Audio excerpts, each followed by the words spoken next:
Betrayal can mean a lot of things. You can betray your loved one's trust. You can betray your wedding vows. You can even betray your own moral compass.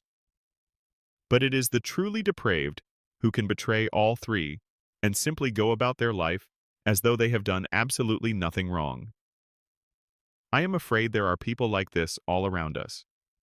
Unfortunately, those of us who are unlucky enough to cross paths with them have our lives ruined because of it. My name is Jeff. I met Christy at college. A mutual friend had set us up on a blind date. It seemed as though fate had brought us together. The two of us hit it off from the very first night.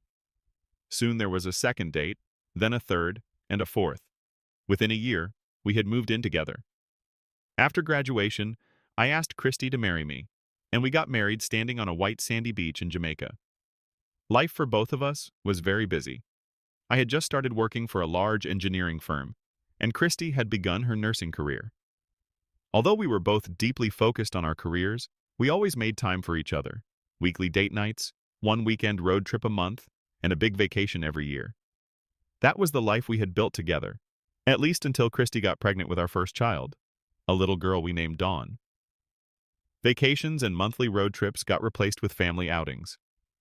Several years later, we had our second child, this time a son named Jason. To everyone around us, we seemed happy. Even family members believed we had been destined to build a family together.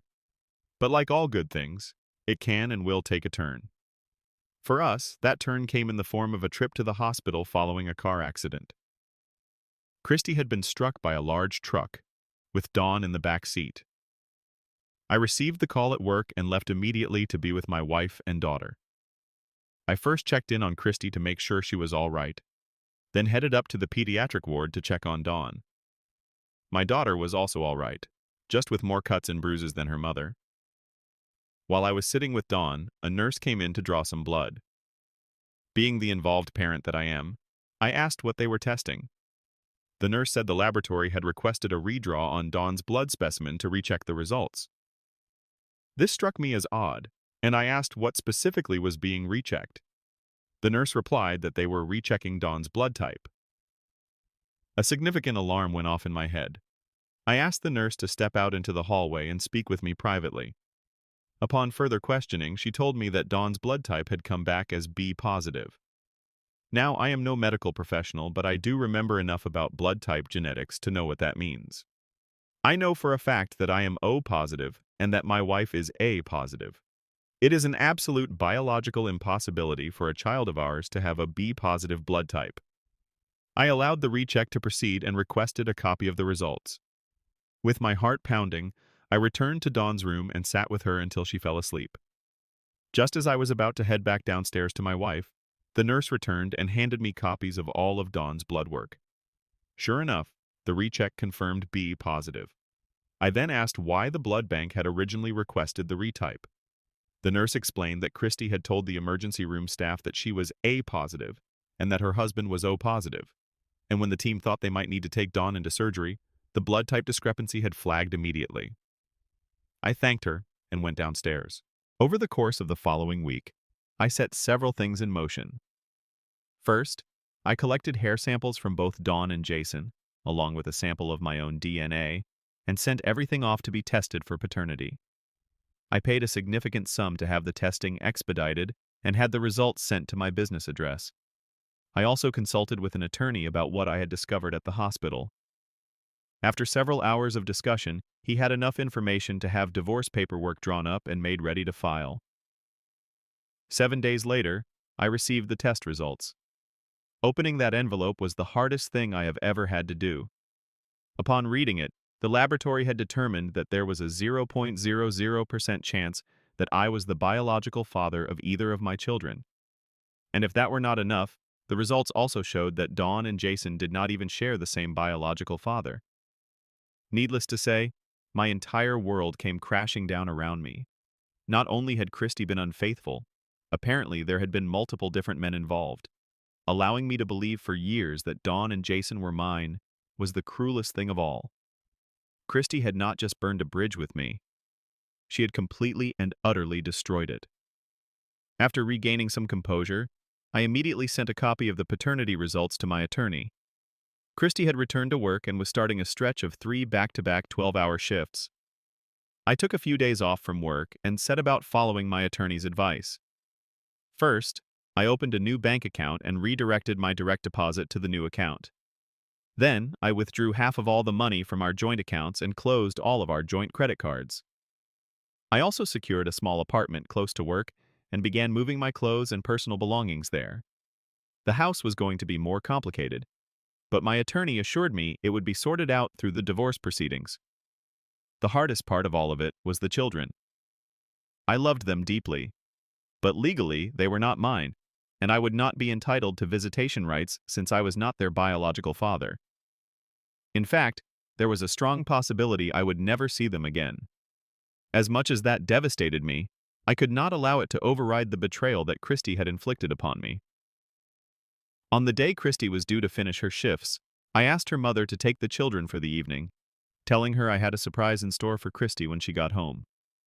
Christy knew immediately that something was wrong. I was sitting in my recliner holding a stack of papers in one hand and a glass of bourbon in the other. She asked me what was wrong. I had just enough in me to say it plainly. "Who are they, Christy? Who did you betray me with? Who are the biological fathers of Dawn and Jason?" I stood up and handed her the laboratory results proving I was not the children's father. She did not even attempt to deny it. In fact, she simply looked at me and replied, "I am really not sure." That was the last thing I heard her say. She kept talking after that, but I was no longer listening. Christy showed zero remorse. She was calm and cold about the entire thing. Then she walked toward the bedroom to shower and go to sleep. While she was in the shower, I packed the rest of my belongings and left the house. In the span of 3 weeks, I had lost my wife, my children, and the last 15 years of my life. She was not just heartless. Christy was something far more troubling than that. I was going to miss those children enormously, but I had to get as far away from Christy as I possibly could. Over the following months, Christy and I communicated only through our attorneys. However, I did receive an unexpected visit. Christy's parents showed up at my workplace and asked if we could sit down for lunch together. I knew I probably should not have agreed, but I genuinely wanted to hear how the children were doing. Christy's parents got straight to the point. Her mother told me the version of events their daughter had given them, that I had cheated on Christy and left her and the children for another woman. I actually laughed out loud, though I immediately caught myself and apologized, knowing that none of this was remotely funny. I then explained what had actually happened. Both of her parents were in complete disbelief that their daughter was capable of something so deeply wrong. I had a copy of the paternity test results saved on my phone. I pulled up the document, handed them the phone, and ordered another drink. By the end of lunch, Christy's parents were furious with their own daughter. Her father looked as though he might have a medical episode right there in the restaurant. They thanked me sincerely for telling them the truth, and left. I finished my drink and was preparing to head home when my attorney called. He told me the divorce had been finalized that morning. It was done. He also informed me that Christy had filed a petition with the court to voluntarily terminate her own parental rights. Never in my life had I imagined that Christy was capable of something that cold and that final. I thanked him and immediately called Christy's parents to inform them of what my attorney had just told me. I also said that if they decided to pursue official legal guardianship of the children, I would be interested in helping however I could. The fact was, I still loved Dawn and Jason deeply, even though they were not biologically mine. And it was absolutely not their fault that their mother was who she was. Time will tell what comes next. In the spring of 2021, I met the girl, now 26 years old, that I eventually came to believe I would spend the rest of my life with. At that time, I was in a very dark place. I had just finally decided that I was not going to end my life, and I was still trying to figure out how to truly live again. We had both been through traumatic relationships in the past. We had both been mistreated and cheated on by former partners, and we talked a great deal about that baggage throughout our relationship. We experienced life together and traveled the country together.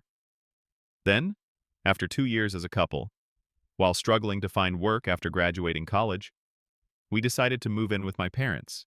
who would not charge us rent so that we could find employment and get our lives properly started. We moved across the country to do this, largely because she could not stand living with her own incredibly wealthy parents.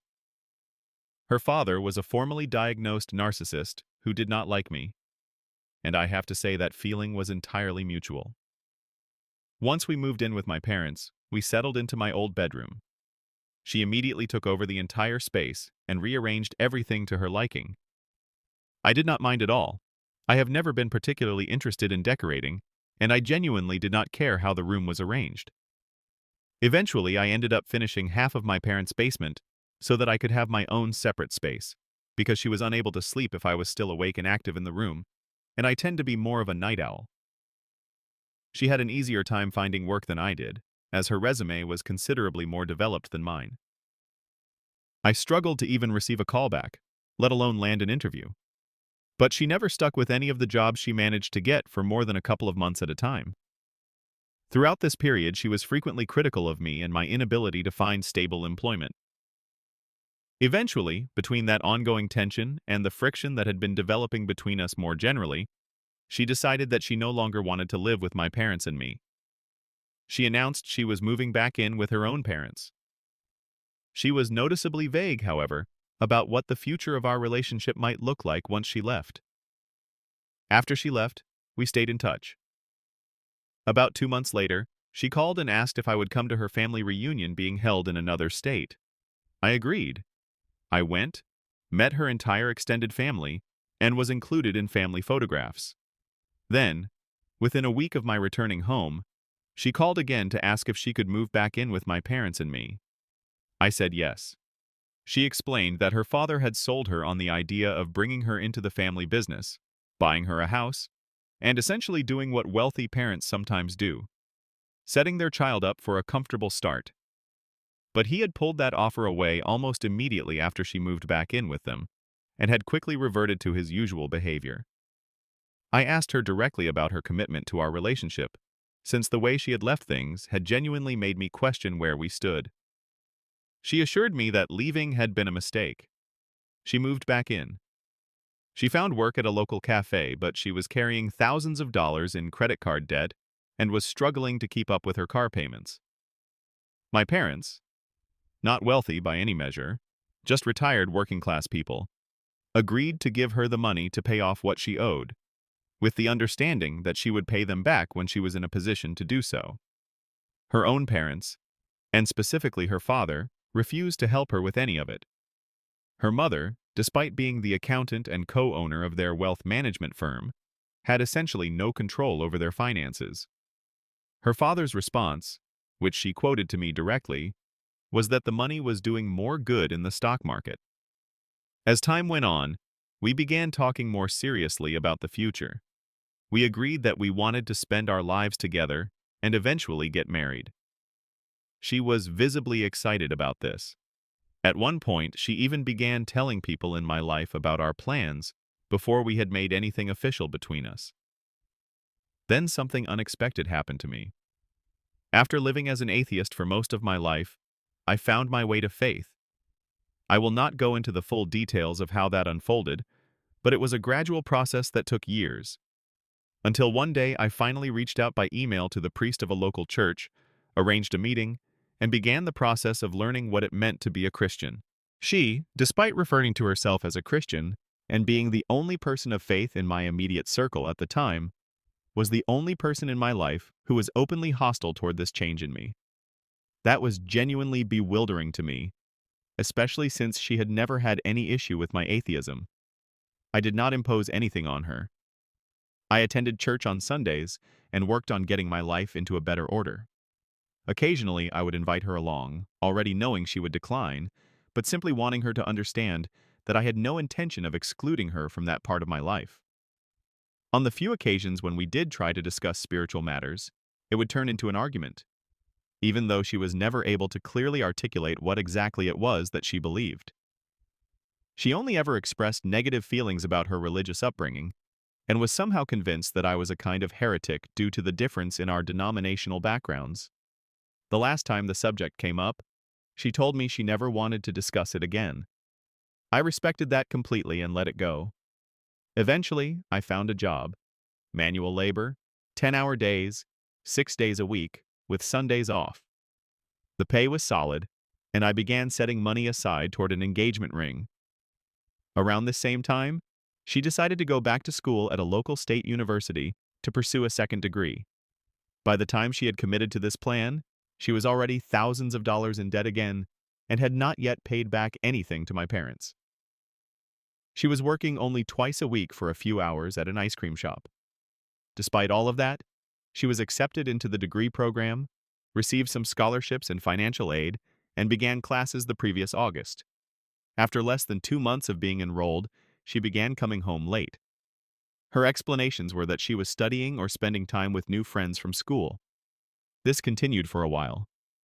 Every instinct I had was pointing clearly to what was happening, but I made a deliberate choice to ignore those instincts.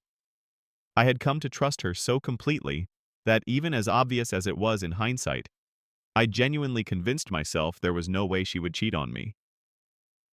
I told myself it must be the old paranoia resurfacing, the baggage left over from being cheated on in a previous relationship. I did not want to damage what we had by confronting her over something I might simply be imagining. Then came the reveal. On the 23rd of October, she came home at a reasonable hour, but something was clearly off. She sat me down and told me she was leaving. Rather than explaining herself directly, she handed me a letter and expected me to read it in front of her. I refused. I made her put the letter down and explain things to me in her own words, face to face. According to her, she had apparently been deeply unhappy for some time. This despite the fact that just months earlier, she had been excitedly telling people about our plans to get married. And according to her, all of it was my fault. I then asked her directly whether there was someone else. I still did not truly believe there was. I was still, for reasons I cannot fully explain even now, trusting her. She admitted it. "You cheated on me," I said, through my sobbing. Her response was to laugh and say, "That is really what you are taking from all of this?" Then she gathered some of her things and left. The next day, she returned with a friend to help her pack up everything that remained. I stood there and watched as the two of them essentially ignored my presence entirely, talking and laughing about their plans and about my ex-girlfriend's new boyfriend. It was during this process that I learned for the first time that this friend she had brought with her, someone she had introduced into my home just 2 months prior, was not even old enough to drink. As it turned out, her parents had stepped in behind the scenes. They had paid back my parents for the money she owed them, had rented her an apartment near the school, and were now covering her tuition. The entire plan for ending our relationship had been coordinated over a period of months with the involvement of her mother. And apparently, the reasoning behind approaching it this way was to make the process easier for me. I cannot help but roll my eyes at that even now as I write it. Some things only became clear to me in retrospect. One of the very first things she and I did together when we met was travel to another state where she had been living and attending school before she dropped out. I had helped her pack up and move. I thought at the time that it was somewhat unusual to trust a person she had only known for a couple of months with something like that, but the significance of it did not register as a warning sign. During the time we were together, she attended 3 different schools. She only ever completed a degree from one of them. At the second school, she had persuaded a friend to get an apartment with her near the campus, and then simply left after attending for only a couple of months, abandoning that friend to find a new roommate on her own. The two of them drifted apart after that, as you might expect. After me, I was the person who had been in her life the longest. And throughout our relationship, I watched a recurring pattern unfold. She would meet someone new. They would almost instantly become her closest friend. Then something dramatic would happen and they would disappear from her life entirely, never spoken of again. I should have seen it coming when she started calling me her best friend. And now here she is, living in a state where she has no connections formed prior to this past September, hours away from her nearest extended family, and over 1,000 miles from where she grew up and where her immediate family still lives. She is a 26-year-old woman whose entire social circle now consists of college students in their early 20s and younger, people she has known for a few months at most. That group includes her new boyfriend, the one she was seeing behind my back while I was working 12-hour days and saving up to buy her an engagement ring. I do not know how long it is going to take before I feel all right again. We were together for 4.5 years. If she had simply chosen to leave, I would not have been angry about it. She had already left once before and, all things considered, had handled it reasonably well. What I cannot come to terms with is the feeling that I was played for a fool, that she spent years of my life using what I had to offer, only to discard me the moment something that looked like an upgrade appeared in front of her. I do not know if this is the right place to post this, but this happened a while ago to a guy I eventually became very good friends with. I was 20 years old at the time. I was originally friends with his girlfriend, she was 19, long before they started dating. However, I became very close to both of them during the 3 years their relationship lasted, and I ended up spending a great deal of time with either one or both of them together.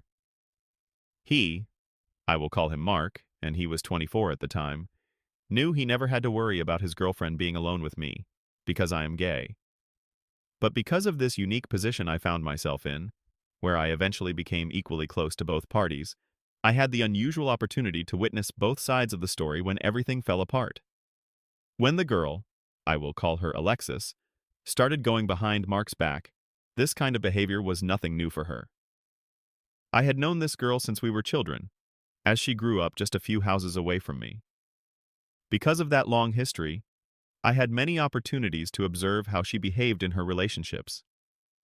That same long history, however, was also why I did not involve myself when she began cheating. I had not yet become very close to Mark at that point. I had probably only known him for a few months.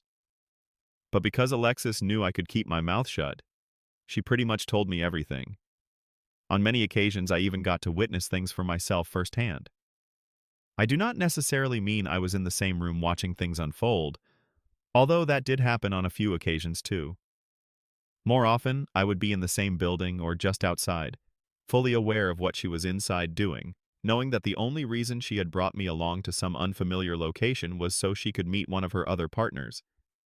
And she had quite a few of them, most of whom I also got to know fairly well over time. I even became genuinely close friends with two of them. As far as I am aware, Alexis's unfaithfulness began with one of the two guys I also became close friends with. It started innocently enough when he began spending more time hanging out with Alexis and me while Mark was away at work. Mark worked unusual hours and often rested during the day. When Mark eventually found out about this other guy spending so much time with us, Alexis introduced him to Mark as her sister's friend that she had also developed a friendship with. That part was actually true. That was genuinely how they had met. But he was a great deal more than just a friend to her, and over time, he was far from the only new person to enter her life in that capacity. Mark did not really seem to start questioning things until his girlfriend's behavior became noticeably more suspicious.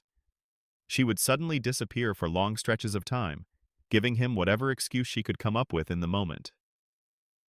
At times, she even had the nerve to tell him the most obviously false things I had ever heard. And for the longest time, I found myself repeatedly baffled by Mark's refusal to see through any of it. Her behavior did eventually create real tension between them, resulting in frequent arguments, many of which I also witnessed firsthand. Some of these conflicts became genuinely intense. Even Alexis pulling out a knife during an evening when the three of us were socializing in his kitchen was not enough to convince him to end the relationship. He later told me that had not even been the first time she had threatened him in that way. I suppose by that point he had become somewhat accustomed to it. To make matters worse, Alexis had a habit of accusing Mark of cheating on her, despite openly admitting to me that she was fully aware of how completely devoted to her he actually was. She accused him over the most insignificant things too. Mark so much as looking in another woman's direction for slightly longer than she was comfortable with was enough reason for her to make an accusation. She made him cut off all female friends he had before they met. He was not allowed to like any photos posted by other women on social media, and she was not comfortable with him even speaking directly to any woman other than her, except in situations he genuinely could not avoid, like speaking to a cashier or a restaurant server. And even in those few permitted exceptions, if the conversation sounded even slightly too friendly in her opinion, she would immediately react. In the best-case scenarios, she would start a pointless argument. In the worst-case scenarios, she would physically come at him. She then frequently used these manufactured conflicts as cover, giving herself a seemingly legitimate reason to create distance from Mark so she could spend time with other people without raising his suspicion. As I mentioned, she had many other partners she was regularly seeing. I do not know the exact number, but I am personally aware of at least 7. I will not go into detail about the individual drama that occurred in any of those situations. This post would become a novel if I tried. Instead, I will skip ahead to the final few months of their relationship, when her inability to remain faithful resulted in a pregnancy that she was absolutely panicked to discover. She had very few solid clues as to who the actual father might be. And all of this was unfolding just a couple of months after Mark had unexpectedly come face to face with undeniable proof of Alexis's behavior during her younger sister's graduation ceremony. Her sister unintentionally revealed the truth to him, and it truly devastated him. After that, Mark and I began growing much closer as friends. We eventually became close enough that I finally had to ask Alexis to stop sharing details of her encounters with me. I was beginning to feel overwhelming guilt over the sheer amount of information I had been withholding from Mark. There were just so many deeply troubling things about their relationship. She could behave however she wanted, yet she demanded his complete loyalty. Some of the men she was seeing on the side were the very same men Mark considered to be his closest friends from his school years. My guilt increased significantly when I fell on hard times and became homeless. And Mark, after Alexis asked if he could help me, opened his door to me. It was actually his parents' home, and only Mark and his brother-in-law lived there. He had to keep my presence hidden from the brother-in-law because his parents and the sister who had married the brother-in-law were people with deeply prejudiced views. I am black, and they were both racist and intolerant of my being gay. I knew I was not really supposed to be there. I simply had no other options available to me at the time. You can imagine just how terrible I felt about myself. Here was Mark taking a genuine risk for me, while I was sitting on an extensive amount of knowledge about everything Alexis had been doing, both before and after the graduation ceremony, where Mark only found out about 2 instances. I also knew it was still happening, even after I had asked Alexis to stop telling me things. She had agreed to stop, but instead found indirect ways to let me know, or made it sufficiently obvious that I had no doubt about what she was up to. What kept me from ever saying anything was how much longer I had known Alexis compared to Mark. She had become almost like a sister to me. At that time, she had always treated me well and never directed any of the same toxic behaviors toward her friendships that she so freely demonstrated in her romantic relationships.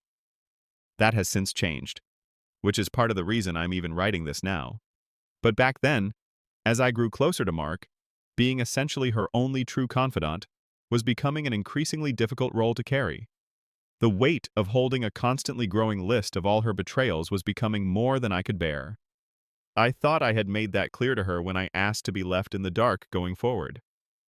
So you can imagine my reaction on the day she found out she was pregnant, when she told me I needed to tell Mark that the baby was his, because she knew he would actually believe it coming from me.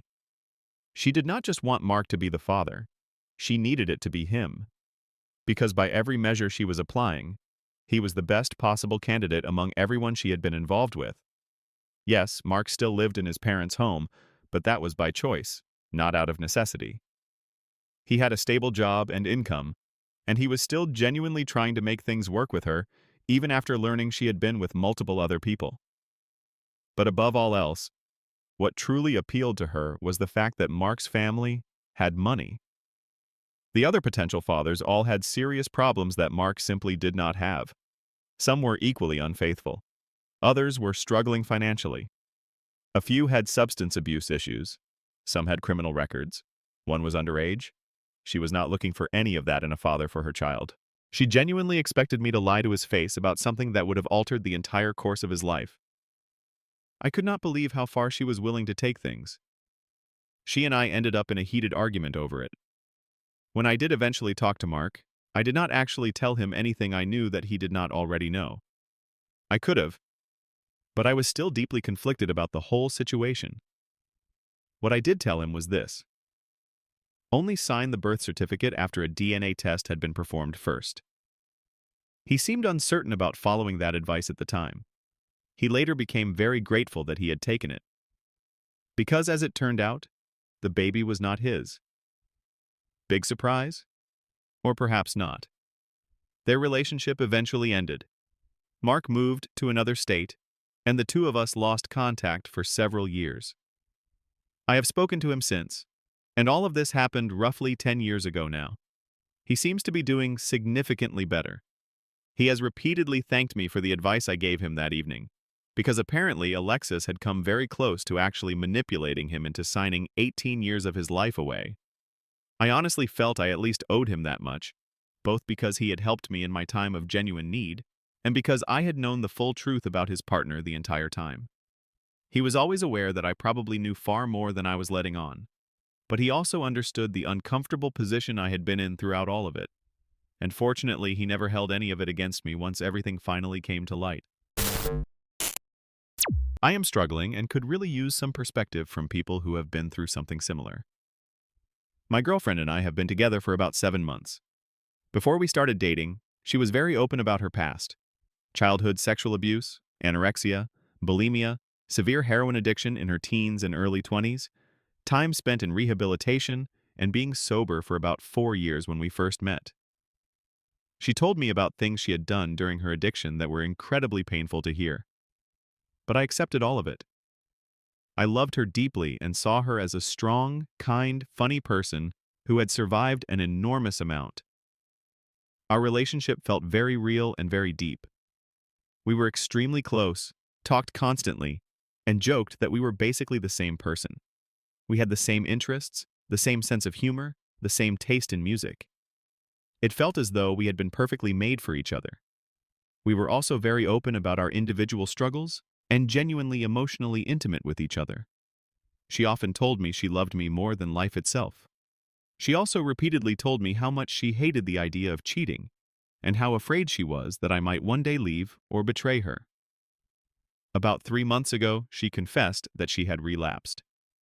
She said she simply could not stay sober, that it was too hard for her to cope with her past, and that she was very conscious of how she appeared to others. She is incredibly intelligent, but because of the years of substance abuse, she carries a deep conviction that she will never amount to anything. That already devastating self-image only made everything worse. She had taken heroin and cocaine and had wanted to end her life. But she got on a phone call with her father, and he called an ambulance, which took her to the emergency room. She then rejoined the same rehabilitation program she had previously completed. I stood by her through all of it. I told her I would not give up on her, and that both I and her family, who are incredibly supportive of her, were all behind her. I visited her throughout her time in rehabilitation and communicated with her by mail, and for a while it genuinely seemed like she was making real progress. She truly looked like she was trying her best. After some time, she left the rehabilitation program and started to become herself again. Life felt wonderful again. But then, one evening, while we were at her place, I heard a can being opened in the bathroom. Sure enough, she had been drinking beer. The next morning, she rejoined the rehabilitation program. This time, the stay was longer, with no communication privileges and stricter rules, including regular drug testing. For about a month, she focused only on herself and not on our relationship, since we had almost no means of contact. Eventually, she earned weekend leave privileges, but under the condition that someone be with her around the clock at all times. I took on that role. Everything seemed genuinely good again. We talked a great deal, and she opened up further about her struggles. After 2 or 3 weekends arranged this way, I dropped her off at the rehabilitation center again on a Monday morning, as I usually did. About 2 hours later, she called me in tears, saying she was sorry. She had tested positive for alcohol. They denied her re-entry into the program for at least 3 days. She confessed that the program was no longer helping her, and that she had only been staying in it so that I would feel better about things. At that point, her parents took away her apartment, which was actually theirs, and she had to move back in with them. I was incredibly distressed, but I made the decision to keep supporting her. She and her family then agreed that she would begin attending Narcotics Anonymous meetings regularly. The first time she went, a friend of my sister's saw her in a shop buying beer, visibly shaking. After that, she visited her dealer, got intoxicated, and then attended the meeting anyway. When I called her afterward and confronted her about what I had heard, she denied everything. I stopped pushing because I already knew the truth and understood she would not admit it until she had sobered up. That night she attempted to end her life again, but her parents caught her in time and talked her through it. This was an extremely stressful period for me, especially since I was simultaneously dealing with difficulties at home and a very demanding stretch at work. The next time she attended a Narcotics Anonymous meeting, she admitted everything openly in front of the group. The members were very supportive, and she was assigned a female mentor who had been through experiences similar to her own. We were all relieved that she finally had someone who truly understood what she was going through and could offer real guidance. After that, she began making genuine progress. She even secured a strong apprenticeship in a field she had applied for. We were all incredibly happy for her. I truly believed that with a job she actually wanted, things would finally begin to turn around. She constantly sent me photographs of what she was doing at work and seemed genuinely happy for the first time in a long while. After about 2 weeks at the job, her coworkers invited her to an early New Year's celebration.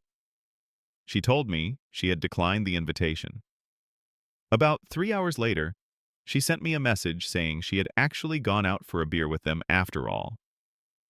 Her mother smelled alcohol on her when she came home and told her this was not what they had all agreed upon. Her mother, her father, and my girlfriend had all previously agreed together that the next time she got drunk or used substances, she would no longer be allowed to live in their home. This consequence devastated her. She rushed out of the house on her bicycle and went straight to her dealer. She used heroin again and then attempted to throw herself in front of a train. I did not see her messages in time, and by the time I read them, she was already in an intoxicated state. I called her repeatedly, and after about 5 calls, she finally answered. She was crying and clearly not sober. I spoke calmly, told her everything was going to be all right, and asked where she was. She said she wanted to buy something to eat, but had left without her wallet in her rush to get out of the house. In that moment, I paused and asked her how she had paid the dealer if she had not taken her wallet with her. She started crying even harder and said she did not want to tell me.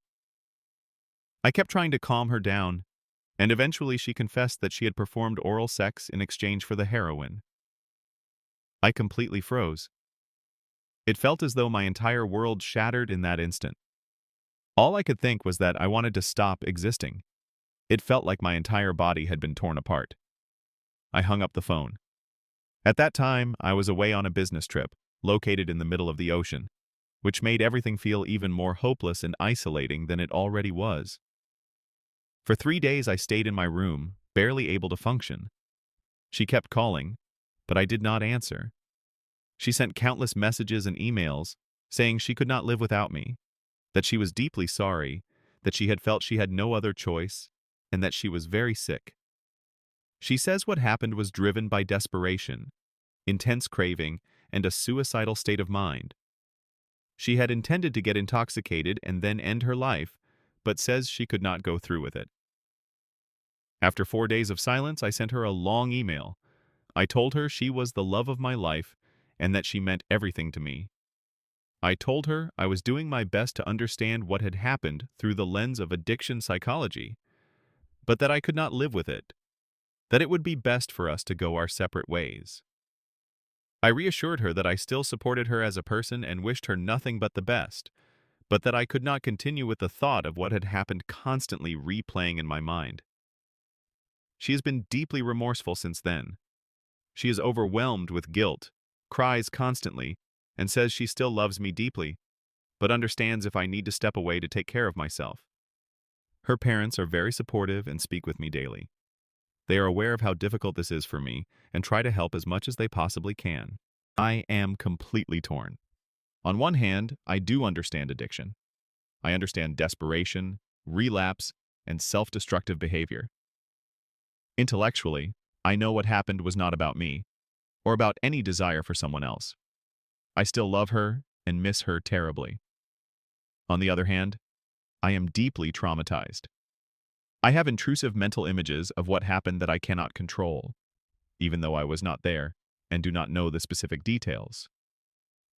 My mind keeps replaying imagined scenes. I feel disgust, deep sadness, and a profound sense of betrayal. Those images haunt me whenever I think of her, and I am genuinely afraid that even if we eventually got back together, this would never go away. We have not seen each other for weeks and have had very limited contact. I do not know whether the right thing is to heal separately and perhaps reconsider things months from now, or whether staying in any kind of contact at all will simply keep reopening the wound. My questions are these. Has anyone been able to truly heal from intrusive mental images after a betrayal, especially one that happened within the context of addiction? Is reconciliation ever genuinely realistic in situations like this, or does the trauma tend to permanently poison the relationship? And how do you know whether you are staying because of real love or because of trauma bonding and fear of loss? I am not looking for judgment, and I am not looking for a simple answer of leave or stay.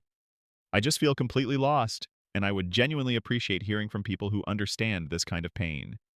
Thank you for reading.